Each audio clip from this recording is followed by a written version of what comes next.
Yo, people, what we saying? It's your boy Muzi13 back with another one. Make sure you guys like, comment, and subscribe to the channel. You already know what it is. And this is the match preview for the Everton Arsenal game this weekend. So you guys already know what we do on this channel. I always give you guys some quick stats before we start. And I'm going to give you guys that rundown right now. There's going to be a 17th match day in the Premier League. Arsenal played 24 games this season in all competitions. If we're talking about the Premier League, though, we've played 16. We have 11 wins, 3 draws, and 2 losses, sitting on 36 points with 20 plus 20 goal difference, which is the second most in the league after Manchester City. But we are 2 points clear at the top of the league. Everton are sitting 9th in the league right now on 24 points. They've scored 18 goals, but they've conceded 19. The goal difference is -1. Everton have had a mixed season so far. They've won 7 games in the Premier League, drawn 3, and lost 6. Arsenal have 15 clean sheets this season in all competitions. And if we're looking at the head-to-head record between both teams, it favors Arsenal. Arsenal drew both games against Everton last season, 1-1 at Goodison, our last game at Goodison, and 0-0 at the Emirates. So wasn't the best from Arsenal last season, but we knew we drew 14 games last season, so it was a terrible season all around. But if you're looking at the last 5 games between Arsenal and Everton, it's 3 wins for Arsenal and 2 draws. So we're unbeaten in 5 against Everton, which is good to see. This is going to be Arsenal's first visit to the Hill Dickinson Stadium.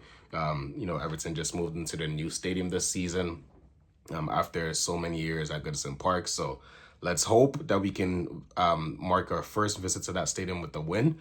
And yeah, let's get right into it. So Arsenal coming off that terrible performance against Wolves. Thankfully, we managed to get that last minute winner.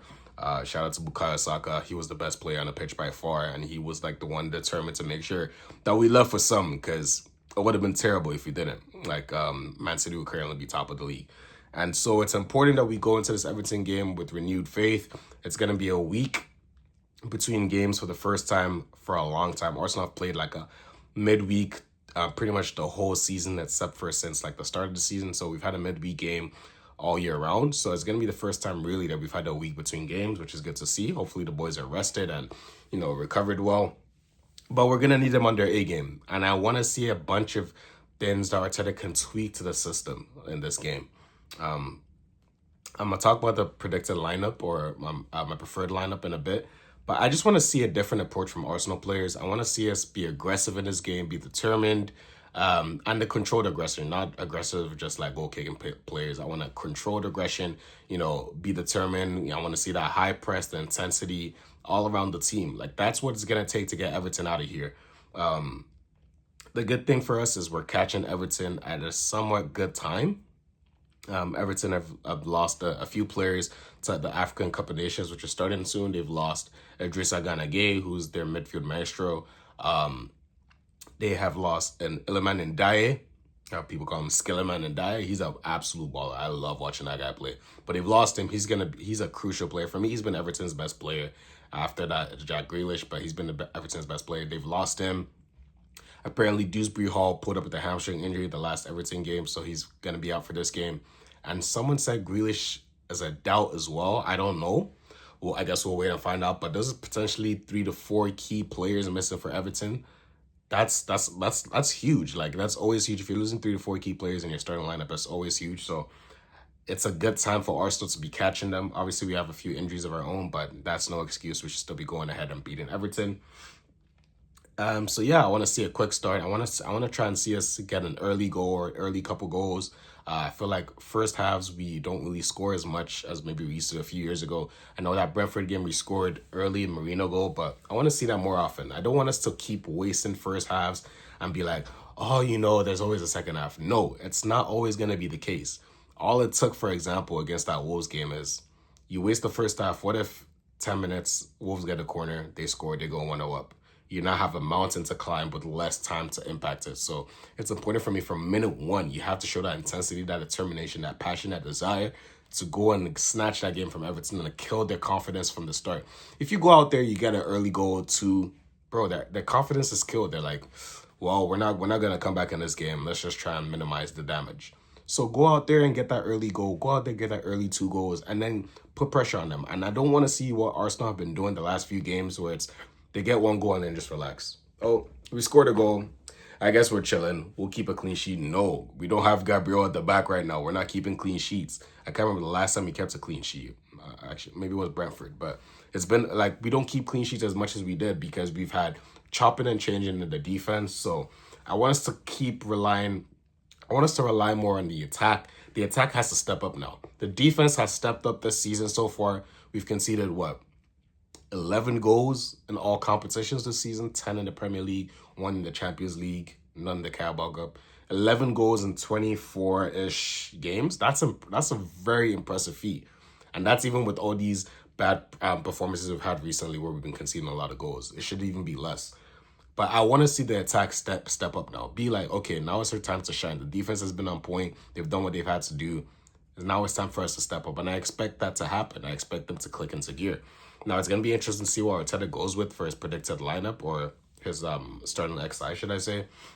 I'm going to give you guys what I think he should go with. It might not necessarily be what he goes with, but it's going to be a mix of what he's going to go with and what I prefer. So I'm going to put that either side as I usually do. But I'm going to go with David Raya. Obviously, has to start. He's been the best keeper in the Premier League and in Europe for me this season. Timber goes at right back. Ben White went off against Wolves injured. It's unfortunate. He was just getting back into form. But it is what it is. Hopefully, Ben White get back soon and get healthy soon. We're going to need for that second half of the season, man. So, Timber at right back, Saliba at center back, and Hincapie as well. It's good to see Saliba back against Wolves. We had missed him for a few weeks. Arteta kept saying he was days away, and it ended up being 2 weeks from when he first said it. But it's good to see him back now. Hopefully, knock wood, that he's good and he just stays fit for the rest of the season because he already suffered multiple injuries. I think two injuries already this season. We don't need him out as well as Gabriel. So good to see Saliba back. So Saliba back. In Cappy as well was very good against Wolves, barring that late equalizer for them. Felt like he should have read that play more. He should have been more aggressive. But I also do blame the players for just watching the Wolves play, put the cross in with no pressure on him. So I do think Arteta and the coaching staff are going to have drilled down into them, like close down the crosses, be aggressive. You can't let that slide because you're going to get punished for it. So Hincapie is going to partner Saliba and Calafiori back at left back. Now, this is much needed. Welcome back for him.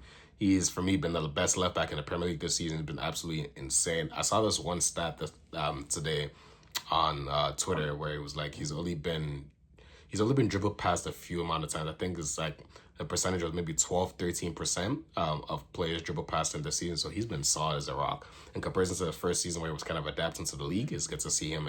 He's locked in now, so that's good to see.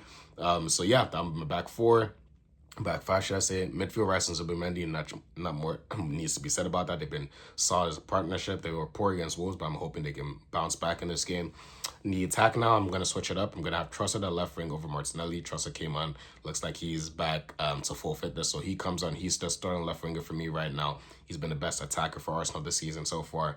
So Trossard at left wing. Martinelli drops to the bench. I'm going to have Odegaard in the 10. Eze had his opportunity against Wolves. Didn't take it. So he goes to the bench for me. He needs to fix up.